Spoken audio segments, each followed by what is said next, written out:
Condizioni ancora di spiccata instabilità sul nostro territorio. Vediamo dove pioverà con l'aiuto della grafica.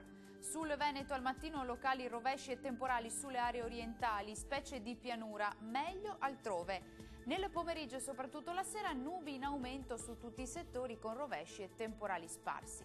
Temperature massime sui 17-22 gradi, minime attese tra 12 e 17 gradi circa. Che tempo farà sul Friuli Venezia Giulia? Tempo più soleggiato al mattino, peggiora nel pomeriggio e la sera con l'arrivo di rovesci e temporali sparsi, alternati comunque ad ampie schiarite soleggiate.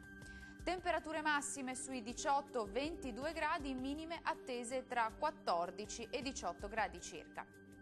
E concludiamo con uno sguardo alla situazione del Trentino Alto Adige. Anche in questo caso tempo migliore al mattino, nel corso del pomeriggio e della sera rovesci e temporali dapprima sul Trentino, poi verso l'Alto Adige, fenomeni anche forti sul centro-ovest trentino. Temperature massime sui 20 gradi, minime attese tra 8 e 10 gradi circa. Il mare sarà generalmente mosso, i venti invece si presenteranno moderati e sudorientali. Dal meteo è tutto, grazie per l'attenzione, arrivederci.